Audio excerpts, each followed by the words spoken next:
Chapter 7 of the Count of Monte Cristo by Alexandre Dumas. Chapter 7. The Examination. No sooner had Villefort left the salon than he assumed the grave air of a man who holds the balance of life and death in his hands. Now, in spite of the nobility of his countenance, the command of which, like a finished actor, he had carefully studied before the glass, it was by no means easy for him to assume an air of judicial severity. Except the recollection of the line of politics his father had adopted, and which might interfere, unless he acted with the greatest prudence, with his own career, Gérard de Villefort was as happy as a man could be. Already rich, he held a high official situation. Though only 27, he was about to marry a young and charming woman whom he loved, not passionately, but reasonably, as became a deputy attorney of the king, and besides her personal attractions, which were very great, Mademoiselle de Saint-Méran's family possessed considerable political influence, which they would, of course, exert in his favour. The dowry of his wife amounted to 50,000 crowns, and he had, besides, the prospect of seeing her fortune increased to 500,000 at her father's death. These considerations naturally gave Villefort a feeling of such complete felicity that his mind was fairly dazzled in its contemplation. At the door he met the commissary of police, who was waiting for him. The sight of this officer recalled Villefort from the third heaven to earth. He composed his face, as we have before described, and said, "I have read the letter, sir, and you have acted rightly in arresting this man. Now inform me what you have discovered concerning him and the conspiracy." "We know nothing as yet of the conspiracy, monsieur. All the papers found have been sealed up and placed on your desk. The prisoner himself is named Edmond Dantès, mate on board the three-master, the Pharaon, trading in cotton with Alexandre and Smyrna, and belonging to Morel and Son of Marseille. Before he entered the merchant service, had he ever served in the marines?" "Oh no, monsieur. He is very young." "How old?" 19 or 20 at the most." At this moment, and as Villefort had arrived at the corner of the Rue du Conseil, a man who seemed to have been waiting for him approached. It was Monsieur Morel.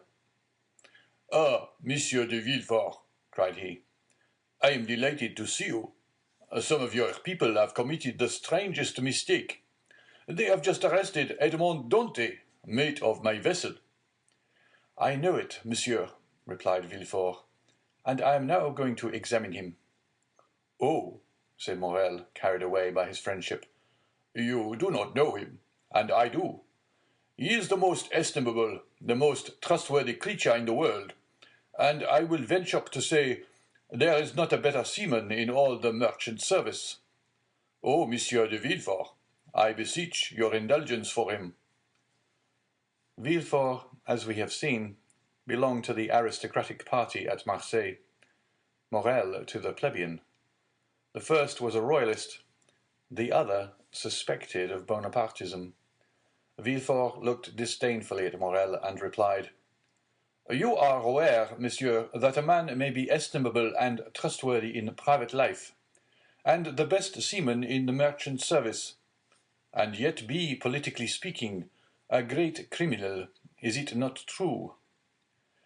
The magistrate laid emphasis on these words, as if he wished to apply them to the owner himself, while his eyes seemed to plunge into the heart of one who, interceding for another, had himself need of indulgence. Morel reddened, for his own conscience was not quite clear on politics. Besides, what Dantès had told him of his interview with the Grand Marshal, and what the Emperor had said to him, embarrassed him. He replied, however, "I entreat you, Monsieur de Villefort, be as you always are, kind and equitable, and give him back to us soon." This "give us" sounded revolutionary in the deputy's ears. "Aha!" murmured he. "Is Dantès then a member of some Carbonari society, that his protector thus employs the collective form?" He was, if I recollect, arrested in a tavern in company with great many others. Then he added, Monsieur, you may rest assured I shall perform my duty impartially, and that if he be innocent, you shall not have appealed to me in vain. Should he, however, be guilty in his present epoch, impunity would furnish a dangerous example, and I must do my duty. As he had now arrived at the door of his own house, which adjoined the Palais de Justice, he entered, after having coldly saluted the shipowner, who stood as if petrified on the spot where Villefort had left him. The antechamber was full of police agents and gendarmes, in the midst of whom, carefully watched, but calm and smiling, stood the prisoner. Villefort traversed the antechamber, cast a side glance at Dantès, and taking a packet which a gendarme offered him, disappeared, saying, Bring in the prisoner. Rapid as had been Villefort's glance, it had served to give him an idea of the man he was about to interrogate. He had recognized intelligence in the high forehead, courage in the dark eye and bent brow, and frankness in the thick lips that showed a set of pearly teeth.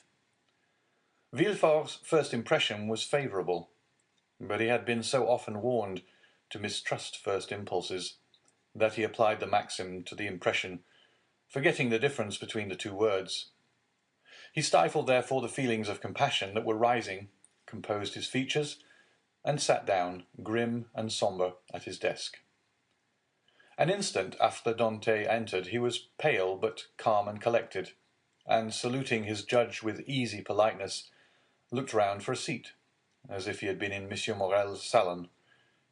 It was then that he encountered for the first time Villefort's look, that look peculiar to the magistrate, who, while seeming to read the thoughts of others, betrays nothing of his own. "Who and what are you?" demanded Villefort, turning over a pile of papers containing information relative to the prisoner that a police agent had given to him on his entry, and that already in an hour's time had swelled to voluminous proportions, thanks to the corrupt espionage of which the accused is always made the victim. "My name is Edmond Dantès," replied the young man calmly. "I am mate of the Pharaon, belonging to Messrs. Morrel and Son." "Your age?" continued Villefort. 19, returned Dantès. "What were you doing at the moment you were arrested?" "I was at the festival of my marriage, monsieur," said the young man, his voice slightly tremulous. So great was the contrast between that happy moment and the painful ceremony he was now undergoing. So great was the contrast between the sombre aspect of M. de Villefort and the radiant face of Mercédès. "You were at the festival of your marriage," said the deputy, shuddering in spite of himself. "Yes, monsieur. I am on the point of marrying a young girl I have been attached to for 3 years." Villefort, impassive as he was struck with this coincidence, and the tremulous voice of Dantès, surprised in the midst of his happiness, struck a sympathetic chord in his own bosom. He also was on the point of being married, and he was summoned from his own happiness to destroy that of another. "This philosophic reflection," thought he, "will make a great sensation at Monsieur de Saint-Méran's." And he arranged mentally, while Dantès awaited further questions, the antithesis by which orators often create a reputation for eloquence.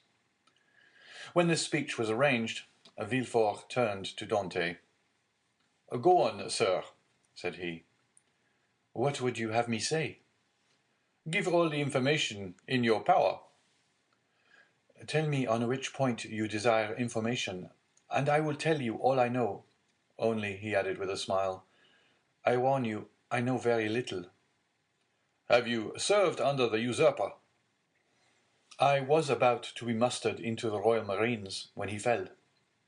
"It is reported your political opinions are extreme," said Villefort, who had never heard anything of the kind, but was not sorry to make this inquiry, as if it were an accusation.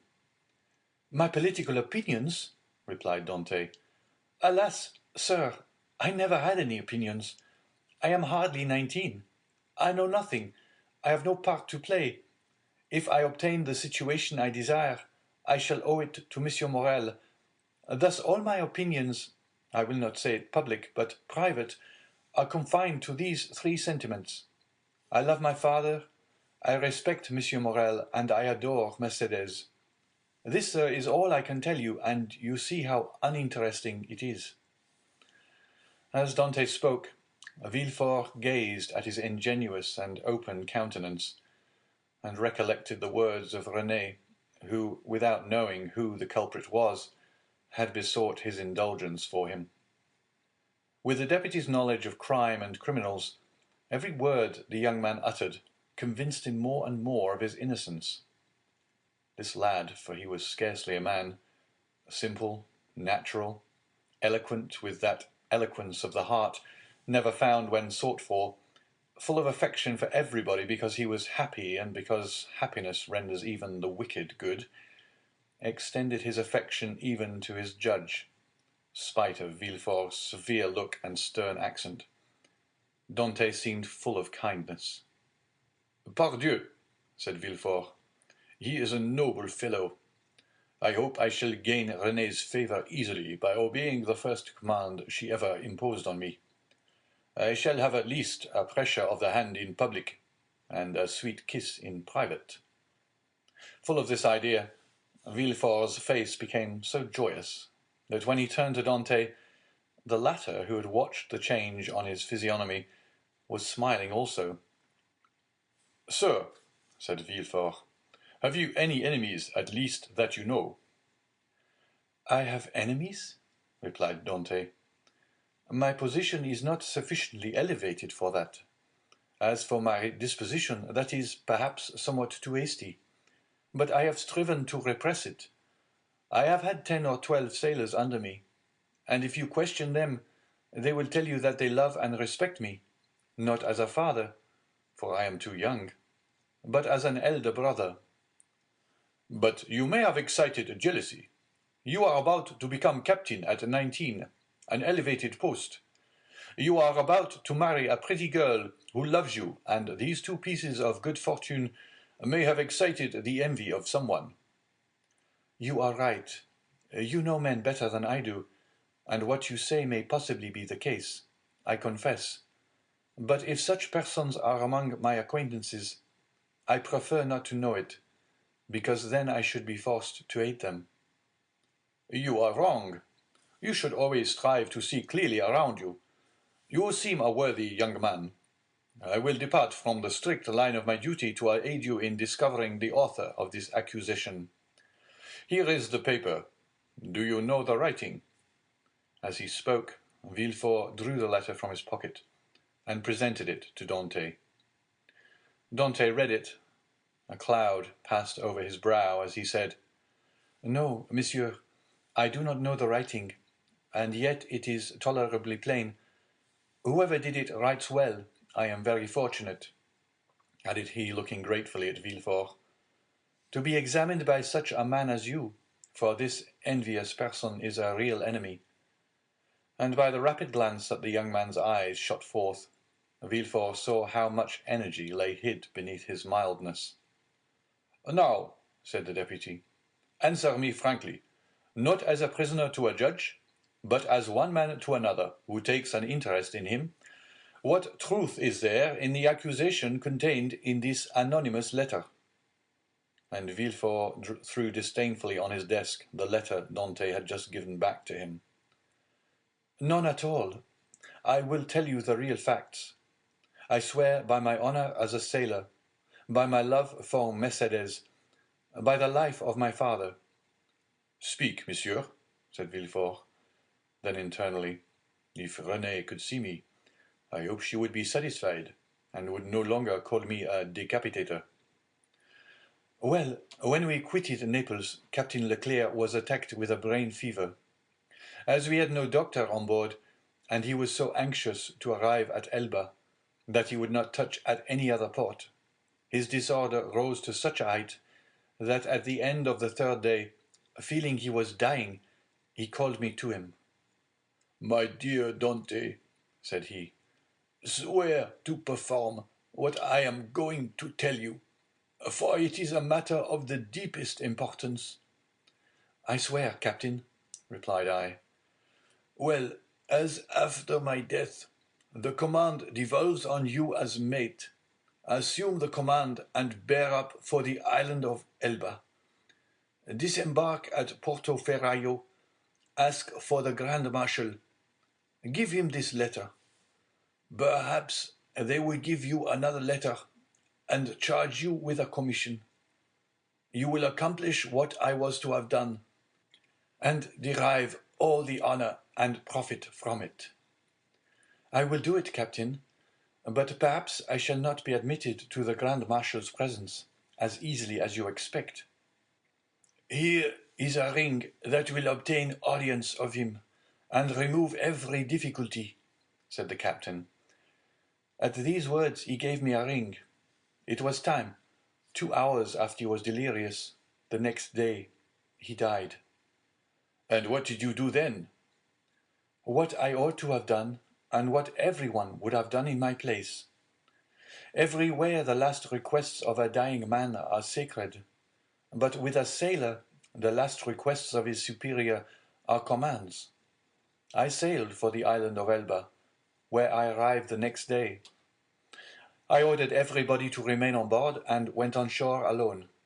As I had expected, I found some difficulty in obtaining access to the Grand Marshal, but I sent the ring and I had received from the captain to him, and was instantly admitted.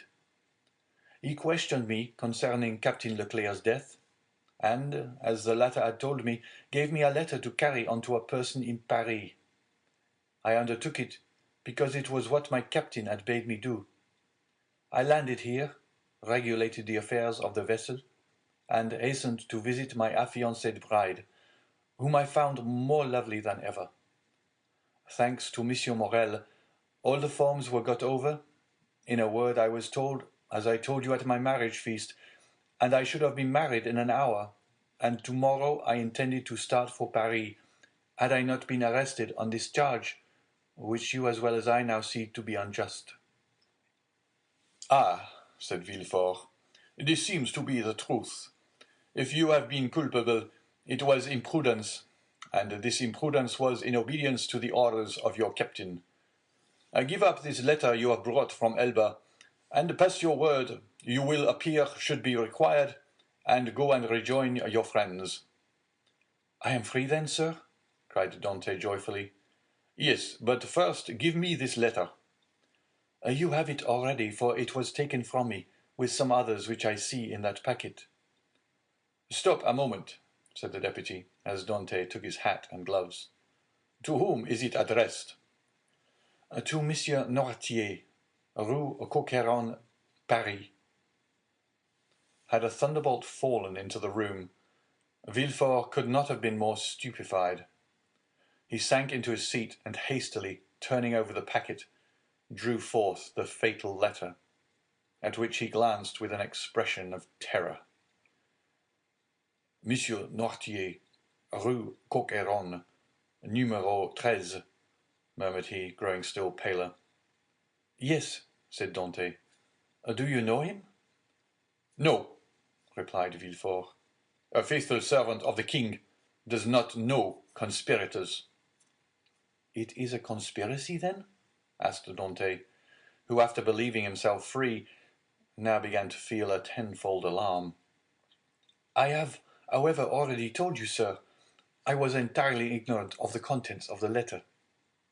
"Yes, but you know the name of the person to whom it was addressed," said Villefort. "I was forced to read the address, to know to whom to give it." "Have you shown this letter to anyone?" asked Villefort, becoming still more pale. "To no one, on my honor." "Everybody is ignorant that you are the bearer of a letter from the island of Elba, and addressed to Monsieur Noirtier." "Everybody except the person who gave it to me." "And that was too much, far too much," murmured Villefort. Villefort's brow darkened more and more. His white lips and clenched teeth filled Dante with apprehension. After reading the letter, Villefort covered his face with his hands. "Oh," said Dante timidly. "What is the matter?" Villefort made no answer, but raised his head at the expiration of a few seconds, and again perused the letter. "And you say that you are ignorant of the contents of this letter?" "I give you my word of honor, sir," said Dante. "But what is the matter? You are ill. Shall I ring for assistance? Shall I call?" "No," said Villefort, rising hastily. "Stay where you are. It is for me to give orders here, not you." "Monsieur," replied Dante proudly, "it was only to summon assistance for you." "I want none. It was a temporary indisposition. Attend to yourself. Answer me." Dante waited, expecting a question, but in vain. Villefort fell back on his chair, passed his hand over his brow, moist with perspiration, and for the third time read the letter. "Oh, if he knows the contents of this," murmured he, "and that Noirtier is the father of Villefort, I am lost." And he fixed his eyes upon Edmond, as if he would have penetrated his thoughts. "Oh, it is impossible to doubt it!" cried he suddenly. "In heaven's name," cried the unhappy young man, "if you doubt me, question me. I will answer you." Villefort made a violent effort, and in a tone he strove to render firm. "Sir," said he, "I am no longer able, as I had hoped, to restore you immediately to liberty. Before doing so, I must consult the trial justice. What my own feeling is you already know." "Oh, monsieur," cried Dante, "you have been rather a friend than a judge." "Well, I must detain you some time longer, but I will strive to make it as short as possible. The principal charge against you is this letter, and you see—" Villefort approached the fire, cast it in, and waited until it was entirely consumed. "You see, I destroy it." "Oh," exclaimed Dante, "you are goodness itself." "Listen," continued Villefort. "You can now have confidence in me after what I have done." "Oh, command, and I will obey." "Listen. This is not a command, but advice I give you." "Speak, and I will follow your advice." "I shall detain you until this evening in the Palais de Justice. Should anyone else interrogate you, say to him what you have said to me, but do not breathe a word of this letter." "I promise." It was Villefort who seemed to entreat, and the prisoner who reassured him. "You see," continued he, glancing toward the grate, where fragments of burnt paper fluttered in the flames, "the letter is destroyed.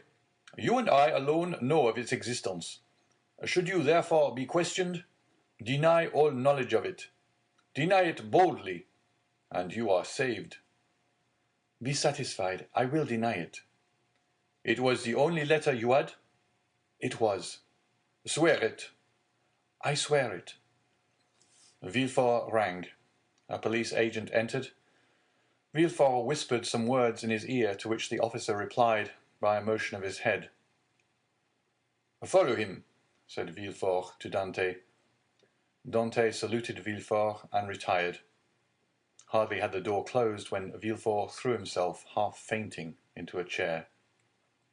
"Alas, alas," murmured he, "if the procureur himself had been at Marseilles, I should have been ruined. This accursed letter would have destroyed all my hopes. Oh, my father, must you, past career, always interfere with my successes?" Suddenly a light passed over his face. A smile played round his set mouth, and his haggard eyes were fixed in thought. "This will do," said he, "and from this letter, which might have ruined me, I will make my fortune. Now, to the work I have in hand." And after having assured himself that the prisoner was gone, the deputy procureur hastened to the house of his betrothed.